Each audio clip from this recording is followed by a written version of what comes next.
This episode is brought to you by Mortgage Workflow Partners and the Mastering Encompass series, both for users as well as administrators.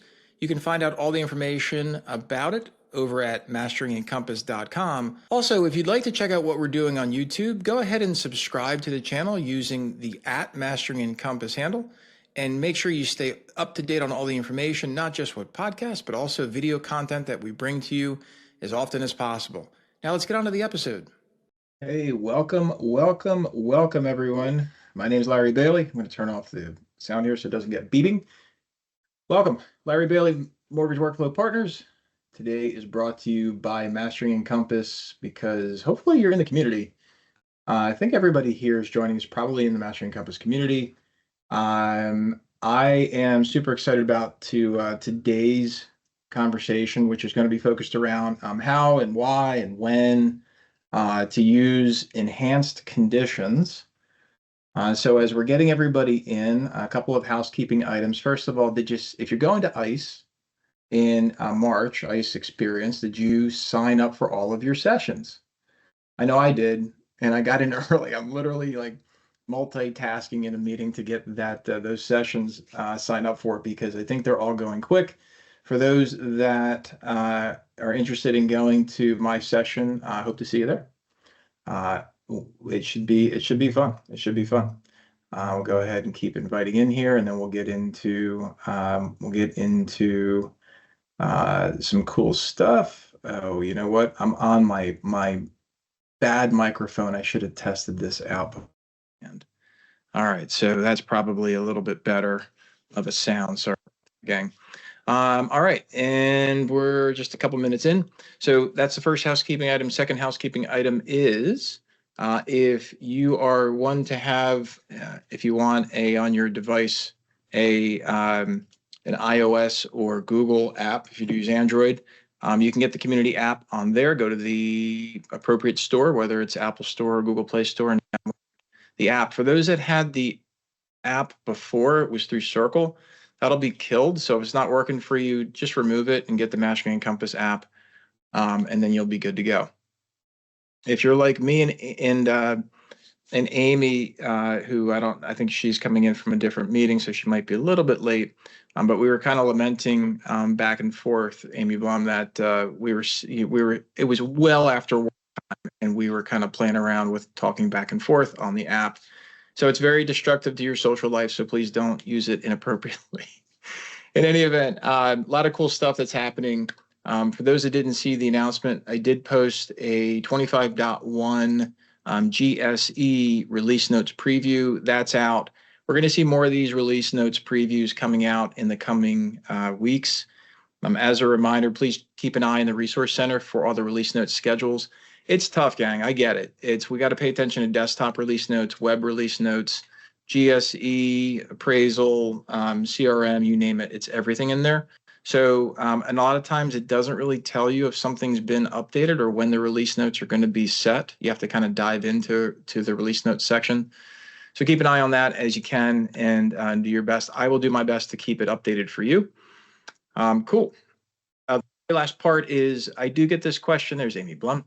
And Stephanie coming in from another meeting. Amy, I was just talking about you on how we are awesome at working after hours using the app, the community app, and not paying attention to our personal lives, which is not a good thing.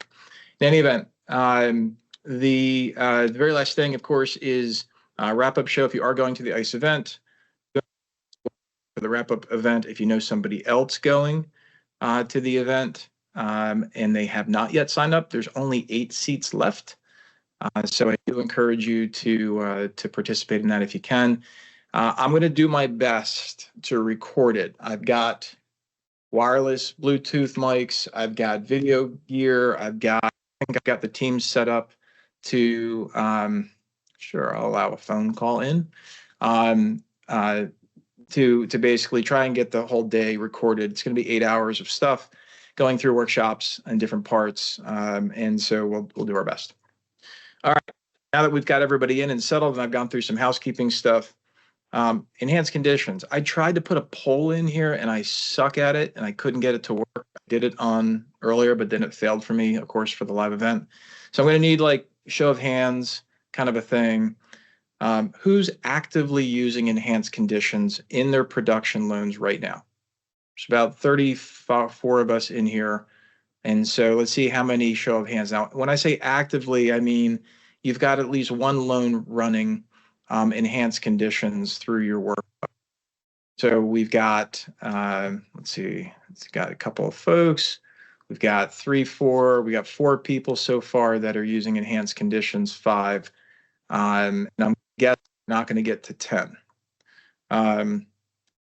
Jill saying actively testing in UAT to push the production. So that kind of counts. Thank you very much, by the way. I'm going to lower your hands if you want. And that's why I wanted a poll, right? And so part of the poll also was, what's holding you back, right? So in the Q&A, I added a Q&A feature to this. So you can use a chat too. You can also use Q&A. I don't know, Teams is being stupid with me right now. So maybe just in chat, why don't you guys go ahead and tell me, like, what's holding you back? So in other words, biggest reason why you're not using enhanced conditions. Time to implement it, bandwidth, 3 of those hands for the same company kids. All right, well, that counts as one. So we had like maybe 10% of the visitors here today were using enhanced conditions. Thanks for being honest on that, Candace. So when we go through the reasons why you're not using, Jill says sync tool sucks and have to activate. So there's time involved. Yeah, I agree, Jill. It does suck that you have to activate each condition individually. And it speaks to the way that enhanced conditions are really built. They are individual little containers. Audio is spotty. I'm a little bit. All right, I'm going to go back to the phone, and it's going to be probably a little worse. Probably audio is better now, hopefully. I don't know. Verizon tells me they're going to give me a new line in my house. It's probably better now, right? Yeah, it's probably the mic. So the reality is when you go through, right, I want to talk about, thanks guys for letting me know, keep me sounding good. So the setting team, the fact is when you go ahead and you do all this work for enhanced conditions and then you do have to go activate them individually, it does suck, it's tedious, but it does go quick. Like, I'm being honest, it does go quick. Like, I had to activate 500 one time, and it's, you figure out the flow and you get it done. And I think it was 15 minutes, kind of a thing. So here's where I'm leading you.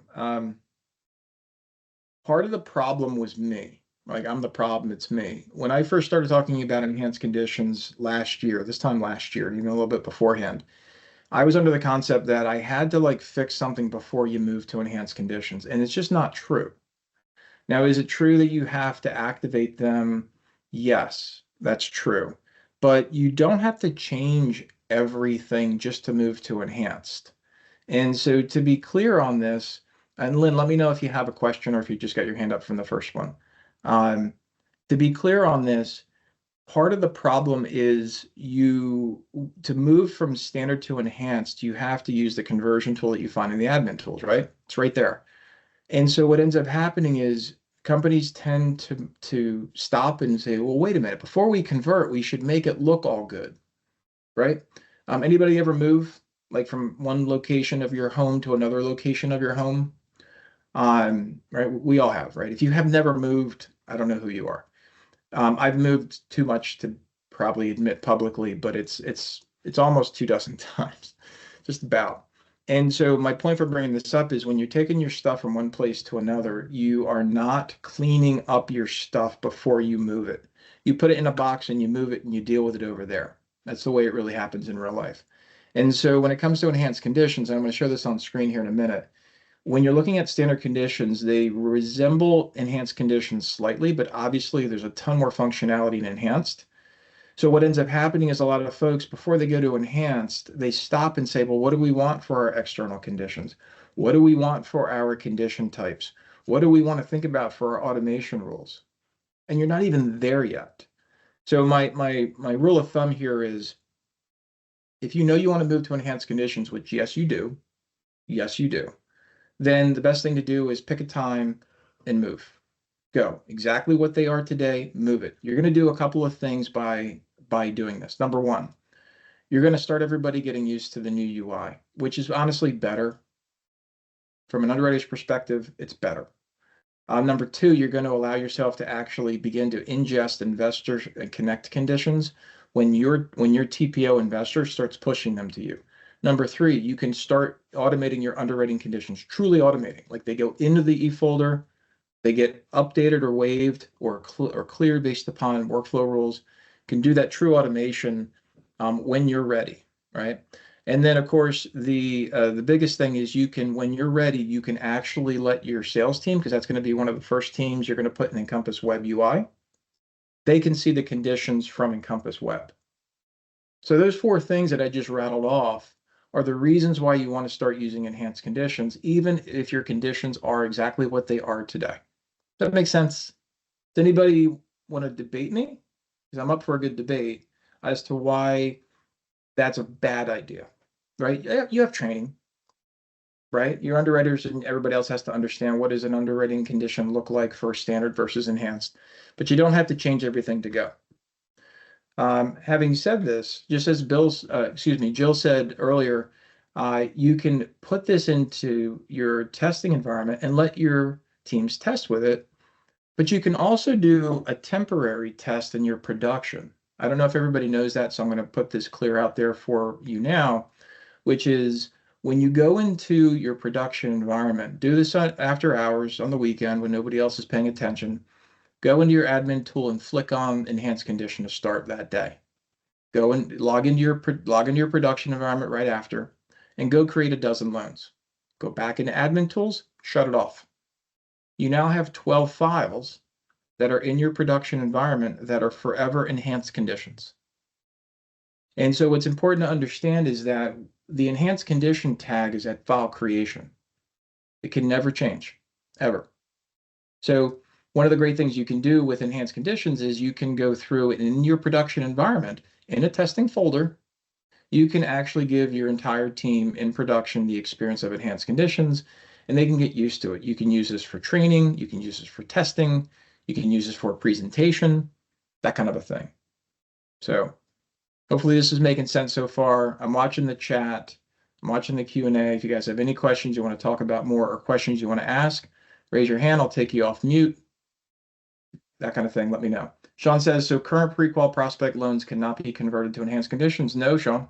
And that takes me to one of my points that's further down the line, and I'm going to bring it up now. The problem with older loans in a enhanced condition conversation. If you are the kind of company that constantly has old loans in your queue because of TBDs or because of whatever's, you're going to have a problem moving to enhanced conditions because you're always going to have these old loans on standard.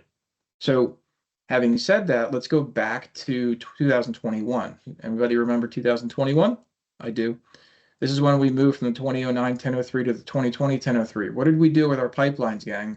We set a deadline and said if a certain loan isn't over into disclosures by a certain date, you're gonna have to copy it. You're gonna have to redo it. And the reason why we did that then was because we had to make sure the file was on a 2020-1003. So you can do the same thing, except now you're going to do this because we need to have that file into enhanced conditions. So Lynn, you want to, so Candace called you out and you said there's a couple of caveats. Is it easier for you to talk through them? Do you want me to take activate your mic, or do you want to type? You let me know. We'll go either way. Unless Candace is totally making this up and just calling you out on the spot for no good reason, which is entirely possible. All right, so Sean, I got your question. Hopefully that's the case. Lynn says, allow mic. Lynn, you should be able to unmute yourself and then let us know what you found. Hello, I'm actually trying to familiar with I'm myself. seeing the square blink. Oh, wait, you're talking, but I have you on mute because that's what I did. So I can't hear you, but now I can. Sorry, Lynn. I'm trying to refresh those little things we found. I think the first one is when we're using the standard condition and like I see. There's something with like the documents, and if there's attachment in the documents or not, it can be seen under the conditions tab by the first column under documents. So it looks different. Some of them just show a paper, some shows as a paper a paper with a pin, Yes. but that does not exist with enhanced condition anymore. Yes.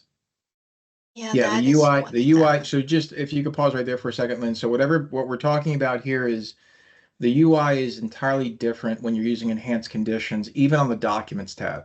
And what Lynn's calling out is the ability to clearly see if there's a document or a document with a file attached to a document on the documents tab, as it relates to the condition. And so definitely some training opportunities there so everybody understands what the UI differences are on the documents tab, which is not what you would expect. So great call out, Lynn. And I have another one. This one is moved to the document tab. So I think in the past with standard condition under document tab, there is a for underwriting condition column, and there's this little yellow colored Mhm. paper symbol. I don't know what's that called, but that Yeah. is an indicator that the document is attached to a condition. That is not there anymore once we change to that house condition, right? Yeah, and so same kind of a thing. There's a if your team was used to using, I'm going to bring it up here on screen, just to give everybody a visual. Bear with me just one second. So where we're kind of used to in the documents, so over here, and I'm going to move you guys over here, and I'm going to share that screen. Yay, I did it. So what we're talking about here is you guys see like for underwriting, Lynn, this is where you mean, right? Yeah. Right. So we're used to seeing like, is this document attached to a condition? And you see the column is still there, but it's not marked, right? We just, here's our conditions in this file. And so we see over in here that this condition actually has 4 documents tied to it. ACH form, acknowledgement, blah, blah, blah. But when we go over to ACH acknowledgement, we don't see anything listed there.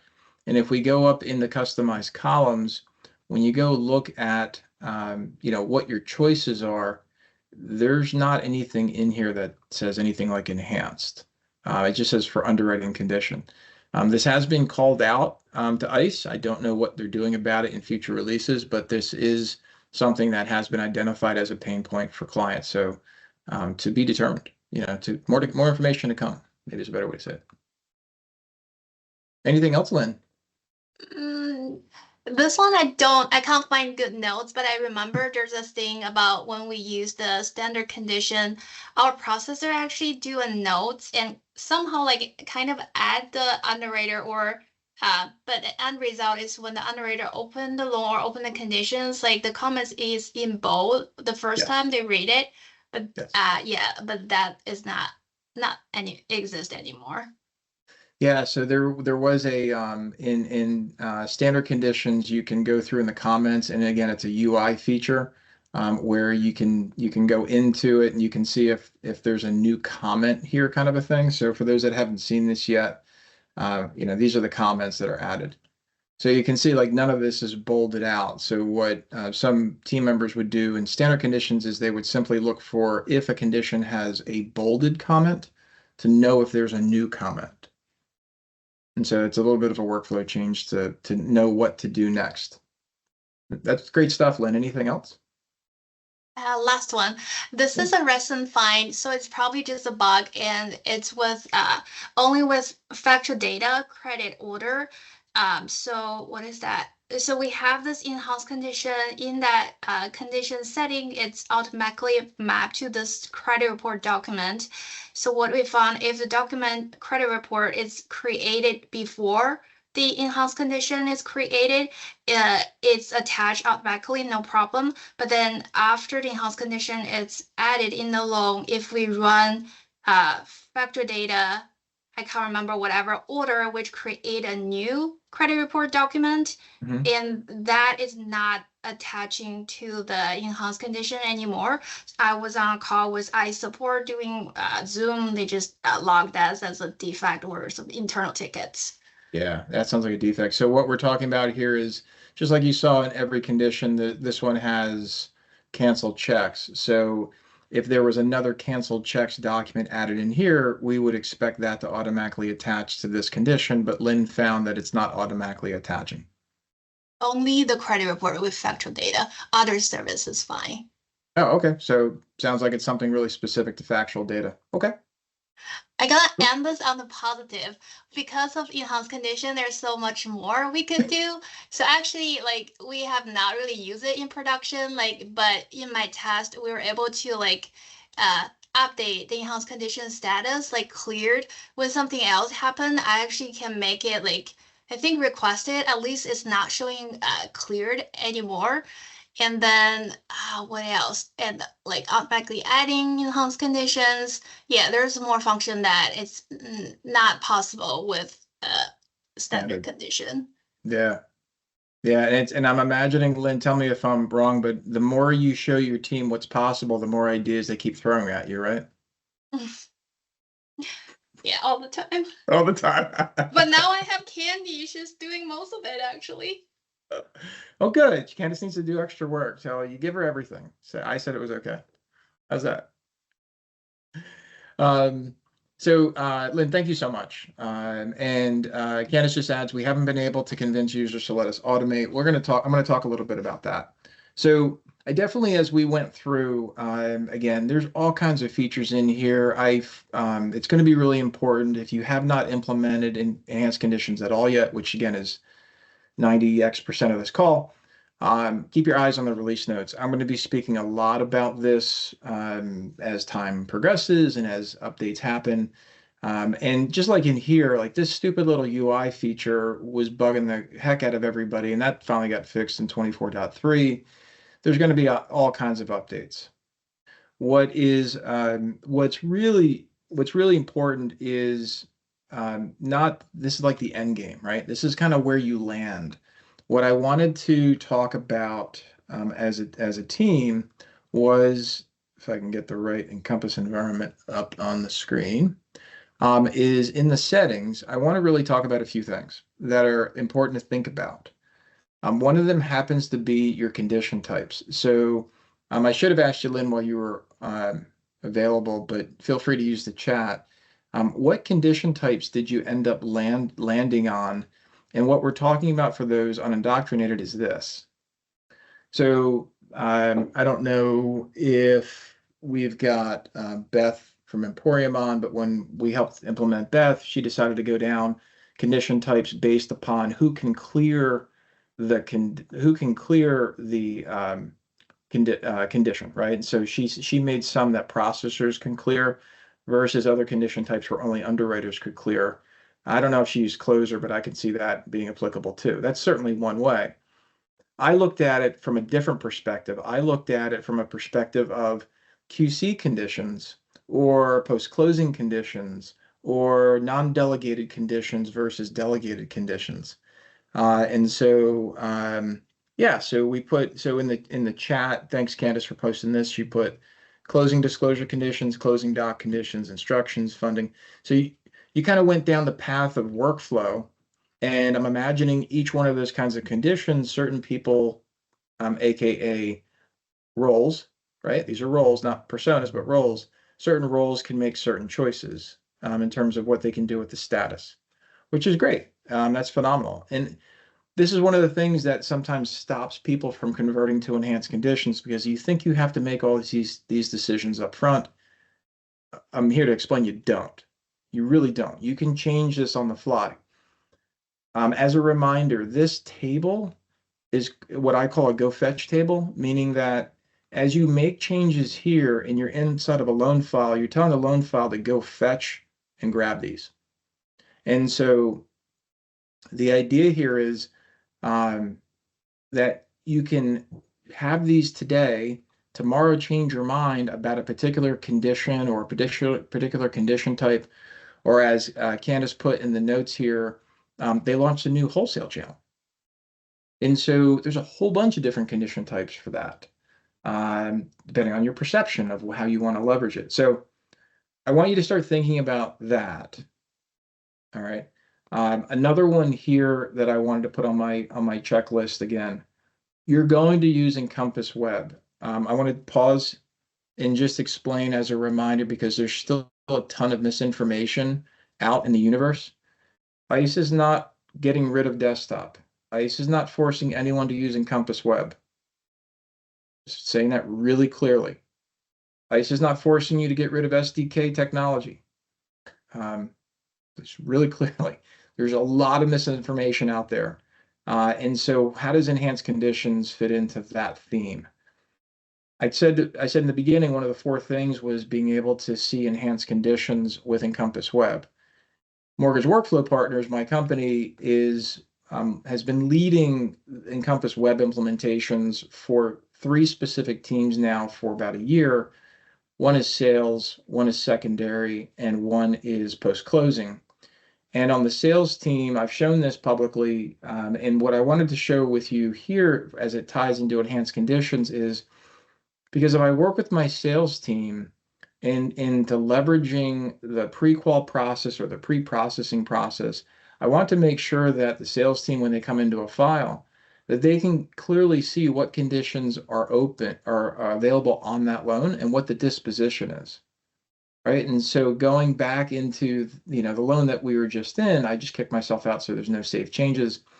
But we can see everything that's in here. We can see what's open. We can see, what documents are attached, this kind of a thing. And for those that have TPO Connect, this is what it looks like for your TPO Connect team member on enhanced condition for your client. So your standard condition experience, if that's dissatisfied, if that's dissatisfying to you and your TPO team, move to enhanced. And you're going to see your TPO clients have a better experience. They're just going to have a better chance to know what's going on. When we talk about comments, they can easily see comments in here, right? And so you can communicate easily with your TPOs, that kind of a thing. So I wanted to kind of bring this out. First of all, if you ever go into Encompass Web and you're not using enhanced conditions on that file, as a reminder, when you first come into the loan, might take a minute, but it's going to sense there's no enhanced conditions and you'll get a 403 error at the top. So that just means that you don't have enhanced conditions, if you see that. All right, so hopefully I'm filling in some gaps. It was also mentioned by Candace here somewhere where she says, again, in the last chat, we haven't been able to convince users to let us automate. As a reminder, there's 2 kinds of ways to automate enhanced conditions. And I go over this in the admin training quite a lot because I want to make sure people plan accordingly. So inside of workflow rules, you have the ability to have a result to apply enhanced conditions, and there's 2 radio buttons here. Apply automated conditions, and I'm going to go show everybody where that is, and then apply selected conditions. And you use these simultaneously. You use both workflow rules on web as well as desktop rules to collaborate together so that when we look at business rules and we look at automated enhanced conditions, if I go into the E folder, it's probably going to yell at me. I'll be surprised if it doesn't. But if I go in here and I go into automated conditions, it's basically going to that set that's in the settings right here. Why did I just close that? Settings. It goes right here. And it's running through this list to say, hey, should I add it? If we go back and we look at the apply enhanced conditions, that's the same as this button. So instead of my underwriter or whoever having to click add automated conditions like we do today in standard, which all it does is create an automated set, and they still have 4 more button clicks, or 3 more button clicks technically. you can just do it through business rule here to automatically apply. So the basis here is you can build in desktop this pyramid of every automated condition that should apply based upon what everybody's comfortable with. And then you can get into the narrows or the specifics of using workflow rules given really specific conditions or very specific channels with very specific triggering events to give you the result of either running all of the enhanced automated conditions or applying only specific ones. Hopefully that makes sense.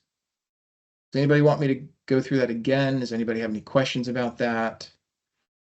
Has anyone tried this? I mean, again, I know there's only 4 or 5, right? But Candace, I'll pick on you.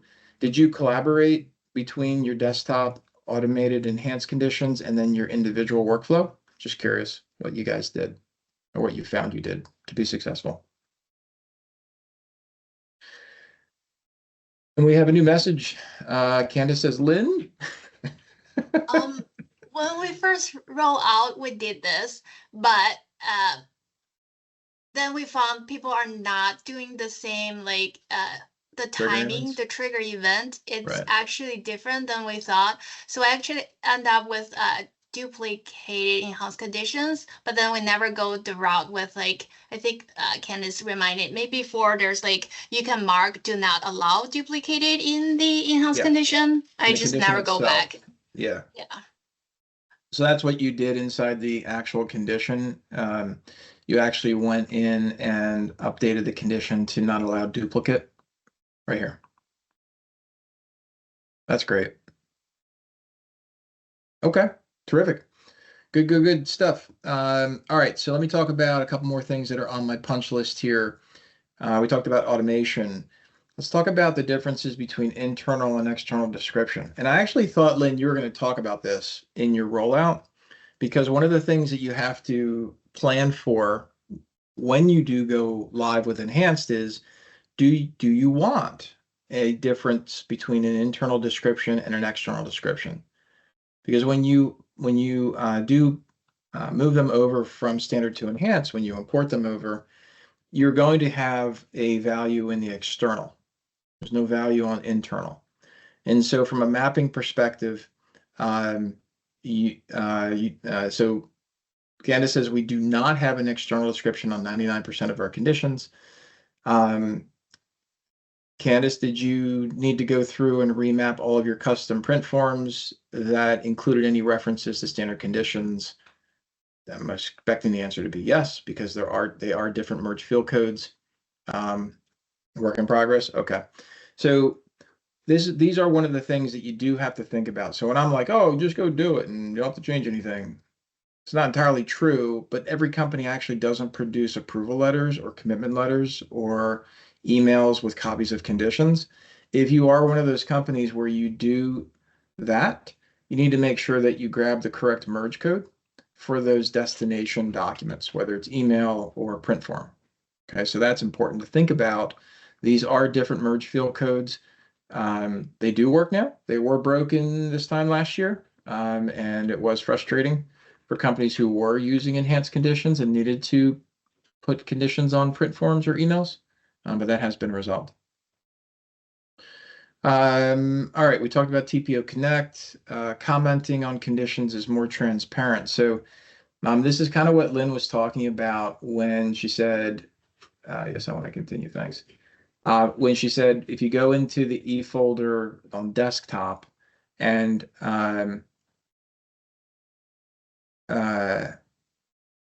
Sean asks, external is what we want to be seen by clients. Yeah, external means outside of Encompass. So it could be investors. It could be your borrowers. It could be your TPO clients. Right, all the above. Where was I going? Oh, conditions. So on conditions, when we work into a file, you can use commenting in here. My judgment's out on this. I don't know. Some companies have a really solid workflow with regards to adding comments and conditions. And if we come over here and hit close, and if we go back to customize columns, right, and we go to find comments, we can see in here, it's right here, right? We can see there's comments in there. What we can't see is in my face. What we can't see is what's the latest. So if I go into this bankruptcy condition, I can see that there's 3 comments. And if I go and add one, right, it adds to the bottom, not the top, the bottom.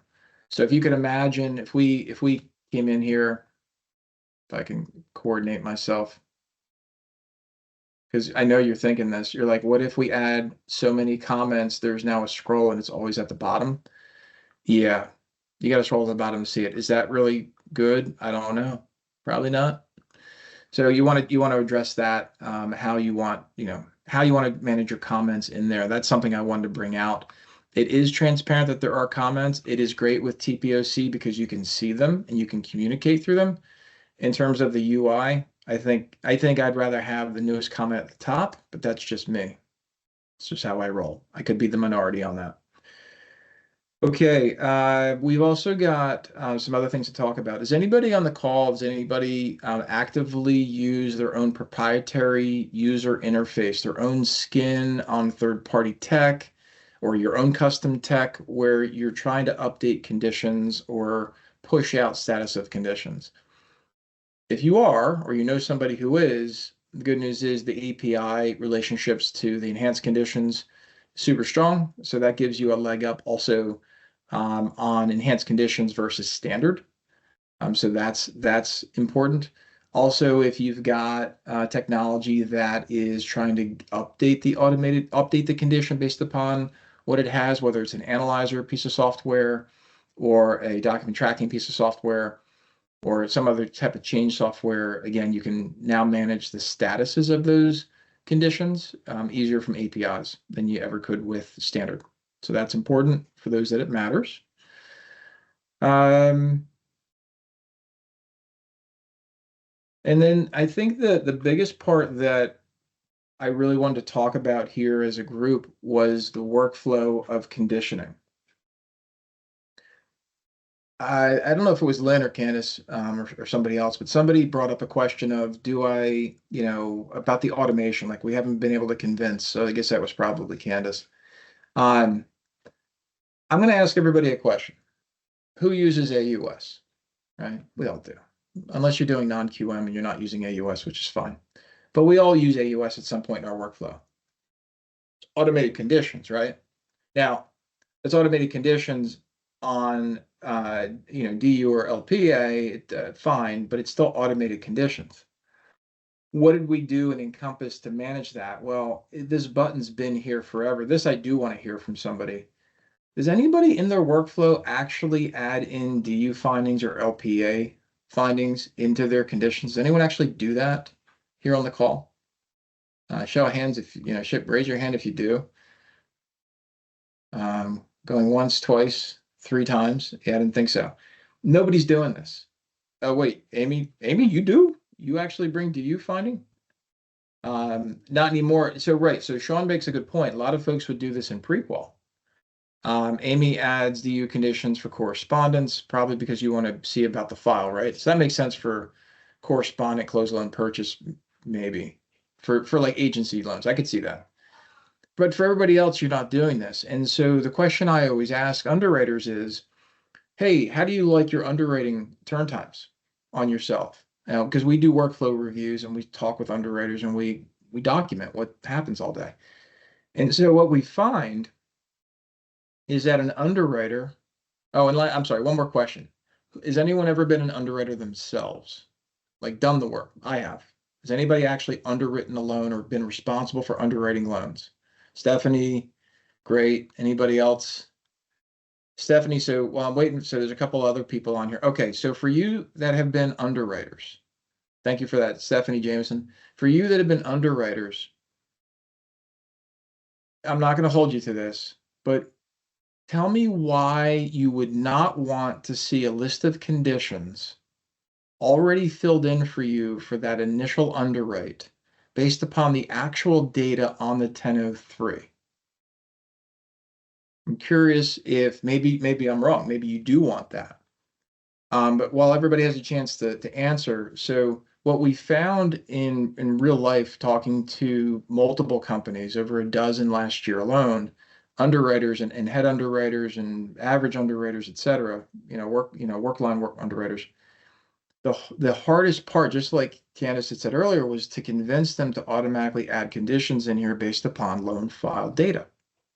And when I pressed the underwriters on that question, that position of we don't want it to be automated, when I asked them, why wouldn't you just want to open the condition and look at the file that's here and make a decision on that, of course, while you've got your 1003 open, that kind of a thing.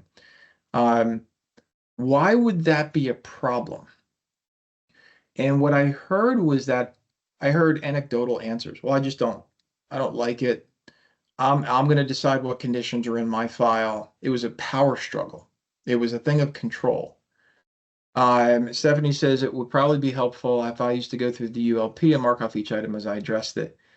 Okay, so now Stephanie brings up the second point, which is what underwriters like to do, which is going to be a problem. And I'm going to preface this section by the following. I started in lending in 93 when we had typewriters and thermal fax machines.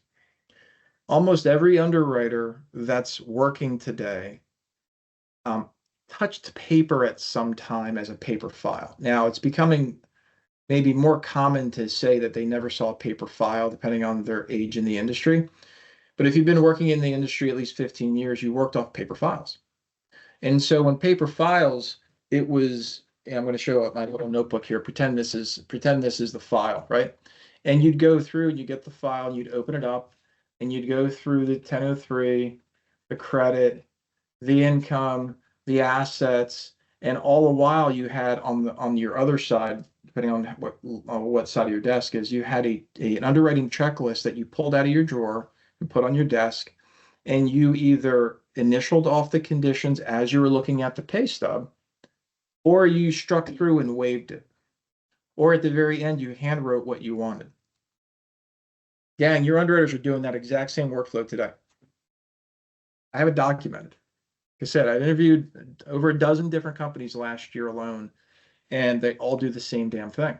And I'm frustrated for the companies, and I'm frustrated, honestly, for the underwriters. Because what's crazy is when I take somebody who's never touched paper, and they're like, wait a minute, you're telling me that I go into the file, and based upon all the data that's in the loan file already, it'll tell me exactly what I need to review. Now, I can still go through all the documents on my own. I can still write my own conditions, but I don't have to fill in the survey condition if the survey's already in there, and I can just open this up and go review the survey, and I can clear the survey condition and move on. And I'm like, yeah. They're like, what's the trick? I'm like, the trick is that you actually have to understand that this condition exists based upon the data in the loan file. And we want to make it easier for you to focus on the nooks and crannies and the intuition that you have of everything that you're reviewing to make sure that you don't miss anything and that you actually did look at the title vesting and you actually did clear that. And this is where I lose underwriters. They're like, so you tell me I have to go into every condition and I have to say, yes, I did that. Like I'm a robot. And I'm like, yeah, but don't you do that anyway? And they're like, yeah, but I did it when I saw it. And I'm like, but nobody else knows that. Like, where is it saying in the file that you cleared this pay stub? And they're like, but I didn't condition for it. I'm like, right, but where did you clear it? So this is the kind of thing that I talk a lot about. And when I sit in the rooms, it gets kind of silent. Usually from the underwriters, because I got to believe they know I'm right. I tell this story a lot. There was a bank out of New York many, many years ago when I worked for Ellie Mae back. This is back in 2012 and 13, and I did an on-site. I guess it was like a health check, or I don't know what I was doing there. But anyway, they were having a problem because they kept closing loans with no appraisals. Now, you might have this in your company right now. I just found out recently that companies are still closing loans without appraisals. And you're like, how in God's name is that possible? Oh, it's very possible. Because unless you're conditioning for that appraisal condition to be created automatically and being required to be cleared before that file can be cleared to close, why is it not possible? I want you to think about that. If you don't have a condition in here, whether you're using standard or enhanced, and you don't have rules that say you're not allowed to have any PTDs or PTCs or PTAs before the loan can be CTC'd, why is it not possible? And so I really talk about this a lot in this context because the reason why you're going to have problems automating is because of exactly everything I just laid out. So this is all recorded. This is going to be replayed. Play it for your team, and I'd love to hear the feedback. You know, I'm from Jersey, so I got a pretty thick skin. Like I'd love to have anybody tell me where I'm wrong because I know I'm not on this particular issue at least. Plenty of other times I'm wrong. This one I feel good about. And so when you go through this work to move to enhanced conditions, what you're working towards is making sure that you have better loan quality, you have better efficiency, and you have better outcomes, not only for you, but I want you to remember who we're doing all this work for, and that's our borrowers. I know it might seem rare to you, but people are getting denied for things that they actually don't apply to them. Maybe a guideline changed. Maybe somebody misunderstood what they saw in the document, even though the data wasn't lining up with the document. Or maybe the data was updated, the document said something else, and the data was right, not the document. And the file got decisioned and not in the borrower's favor.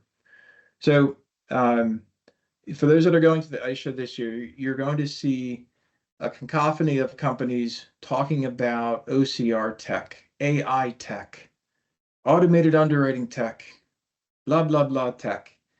And what I'm going to tell you is you need to worry about the data tech. So Encompass Partner Connect is the data tech. That is something that everybody has to switch over to. Every vendor has to be EPC online by October 25. So we're like, what is that? 6 months away? Or I'm sorry, 8 months away, 7 months, I guess, technically. And so what I want you to think about is from a data modeling perspective and a data workflow perspective, how does all that tie into enhanced conditions? It ties into enhanced conditions because when we look at this condition, nothing much has changed from standard. We still have supporting documents. We have a nice little file viewer here. We've got comments here. We've got our statuses. And remember, our statuses are going to be dynamic based upon the condition type. Our sources are dynamic based upon our condition type. So are our recipients and our prior tos and our categories. The owner's a legacy thing. There's really no such thing as an owner in enhanced. It's kind of just there. I think I just left it there to appease visually. And then of course you got your external and your internal. But all this stuff now is helpful from a data perspective because if I'm really working the file as I can from a data modeling perspective, these conditions can come and go, just like we heard Candace and Lynn talk about, that they have the ability, based upon the data, to be flexible to their workflow. They didn't say it like this, but this is what I heard. They encountered some unexpected workflow outcomes, and instead of trying to put conditions only in one or the other, they had to put them in both spots, meaning in automated enhanced conditions and also in the workflow rules. So a couple of notes I missed here when I was on my little soapbox. Lynn says, I showed management this before we had standard conditions, too many to go through and hard to read was their response. Yeah. They're like, dude, there's too many conditions. And I'm like, dude, this is what your underwriter does all day. So what do you mean it's too many? Like, this is what you have them do. What do you mean? Do you want to cut conditions? That would be my conversation and my frank conversation with management. Lewis says when we started to automate, they didn't like it. It was a trust issue. Well, if they don't like this, then they don't like the data in the loan file. I know I sound like a broken record. Steffi says it would probably be helpful. Oh, okay. And then Candace adds, considering e-disclosure was one of my first projects, previous company 8 years ago. Yeah, paper heavy. Your files are only as good as your data. Yeah, what Candace said. So put all this into a bow, right? You've spent 50 minutes with me today. I thank you very much for that. I want to put this into a little bow for you, what to do next. I want you to go through your standard conditions. I want you to take stock in what you have here and what you have here. Also take stock in your condition sets. Because when you go to enhance conditions, when you first convert, It's going to be your standard conditions, and you're going to have to convert them into a specific condition type. Now you can choose, if you get your condition types kind of figured out before you convert, you can choose. But as we said in the beginning, you have to go in when you want to activate these guys. You got to double click, and you got to, I'm sorry, I lied. You got to single click activate, single click activate, single click activate. Double click to go in, and this is where you can change the condition type if you want to. Luba says, how is reporting on enhanced conditions? Oh, can you report on who cleared it, waived it, blah, blah, blah, blah, blah. And so getting Candace's response fair. There are more virtual fields to worry about in terms of that kind of a thing. But keep in mind, if you're reporting on a condition, you always had this problem, right? If you go into a reporting database and you try to report on a condition, it's just there. So, for a different topic, different day, different time, and we can certainly talk about it at workshop if you want, Luba. But this whole concept of finger pointing, of who did what when, and that kind of a thing, I think has a time and place. But from a general reporting perspective, if your company's really interested in that level of detail data management, strongly encourage you to get a data warehouse. And you can set up webhooks to listen for loan level changes and then suck the information out of Encompass and just start to build out your data warehouse that way. And that's the way the larger companies do it that actually need to report on like who cleared the condition and who waived it. Because part of that action, if you think about it, once you do get to automation, part of that's going to be automation. And it's not going to be a person, it's going to be a piece of software. It's going to be a business rule. And then the next question is going to be, well, who wrote the business rule? And then we're going to point our finger at Luba. It's going to be like Luba did it. Anyway, so as you go into here, get your condition, review your standard conditions, review your sets. My suggestion again is convert them as you have them. If you don't have a testing environment or you don't have users that go to test, I get it. You can convert it into production without any risk, period. No risk. Go into your admin tools, like I said earlier in the call, after hours, whatever, turn on admin tools, turn on enhanced conditions for today. You'll see the date field when you enable it. Log into your desktop, create 12 files, go back to admin tools and disable it. Again, do it at night, do it on a Sunday, do it when nobody's watching, kind of a thing where no new loans are going to be created. I always encourage you to do a double check to make sure no additional loans got created, just in case, because they will be tagged enhanced and that might mess somebody up. So be careful about that. Another way to do this is to create enhanced condition loans in your testing environment and transfer them. I discovered that if you transfer loans over, the enhanced condition tag will stick with the file. So even if you have not enabled that loan with your system with enhanced conditions, you can transfer the loans too, if my little production trick is a little bit too risky for you. So you can try that out. And I think I've talked to death enough about enhanced conditions, but that was today's topic. Anyone have any final questions, thoughts before we all get out of here?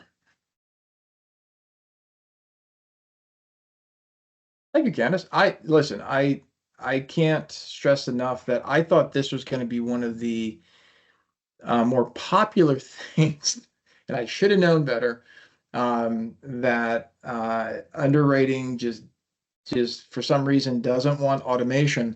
And what's interesting is I found with companies that have the different third-party providers automated underwriting solutions, underwriters will still go and fully underwrite the file. And found that out too. I have yet to find a company that handles it any differently. Sonia asks, can you turn on enhanced conditions? Oh, how do you turn on? Oh, no, you do it yourself. Let me go into admin tools and I'll show you real quick if I can here. I'm sure I can. Just give me a second, make sure I don't crash everything here. So if you go into your admin tools, first of all, Sonia, do you have the ability to get to admin tools? Not everybody has the ability to get to admin tools. True story. Some IT teams like lock it. So if you get into admin tools, go into settings manager and you're going to log in like you normally would, right? And so I think this is Oh, that's not going to work.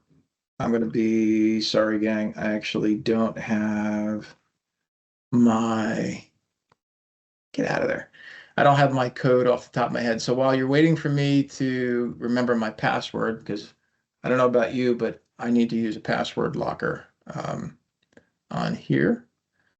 So once you go in, you're going to go to Settings Manager, which is what we logged into. And then once we go in there, we're going to go to Policies, I believe. Let me bring this up really quick. Pressure. Put that in there. Cool. So we go to Settings Manager, and when this comes up, we're going to come up with our settings piece, go down to Policies, and we're going to see this little blank field down here. Oh, I lied. It's not Policies. Roll back to tape. Feature or components. Oh, gosh. Hang on, gang. I'm feeling E folder. No, I'm just going to run through them all because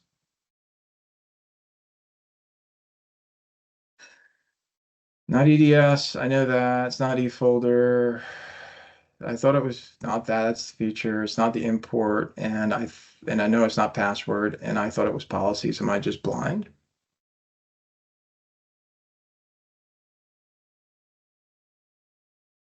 Enhanced condition. I'm sorry. I'm looking right at the damn thing. So I was right. It's policies. I've got to enable that. I'm looking for the blank. Usually it looks like this guy. So yeah, Dana, thanks. It's policies. So usually it looks like this in yours. So this is where you'd enable and then set the date, double click and then set the date. You can see where I turned it on was July 6th.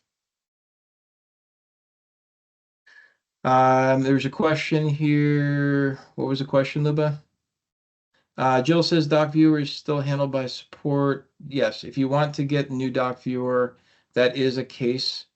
Luba says while you're in there, how do you turn on a web doc viewer? We had to turn it on and test, but yeah, open up a case, Luba, with ICE for the new doc viewer. And did I miss anything? You believe you lose word preview. So really important, totally different topic, but great point here. So when you turn on new doc viewer, what you're turning on is server side conversion. You need new doc viewer on if you want to do automated retrieval of disclosures or automated retrieval of documents. And so what we're talking about here is if we go over into your doc setup and your e-disclosure packages, I don't remember if I did a post on this, but down here in the bottom, the auto retrieve. So you can automatically turn this on, but you can only turn this on if you have new doc viewer. And the reason why is because it's server-side document conversion. Having said all that, yes, Candace is correct. When you turn this on, you're no longer producing that document in the local machine. That is actually getting pushed to ICE's server. It's getting pushed back as a PDF. So the solutions I've given people before is if you have the kind of thing where word preview is important because they're modifying something on the print form, first of all, really? Second of all, create the text box that they want to manage, create that on your input form that they can type in, and then they can send the document. That way they can have their customization. But you don't want, truthfully, you don't want people modifying your document as a preview because you don't know what they're typing. So that's my rant on that. You guys get me on some good rants, but it's important because this is the stuff I've seen cause lawsuits, cause regulatory problems, and ultimately even potentially cause admins their jobs because some lunatic wrote something crazy on a document because they were allowed to. So again, it's just me. Again, I'm from Jersey, so I'm always thinking somebody's going to sue me. It's just the way I think because I always might sue somebody else. Anyway. You guys have a great rest of your day. I think, let's see, admin tools. Luba says in admin tools, right? Sorry, Luba, I have no idea what the hell you're talking about. If you have any more support, oh, the print option. No, it's a case. It's a case to be able to open up new doc viewer. So let me know if you have any more questions. You guys have a great rest of your day. Thanks for coming. Stay up to date in Mastering Encompass community and let me know how I can ever help you. a wonderful day. Good luck with your enhanced conditions. Ask any questions you need to. We'll see you guys. Bye-bye.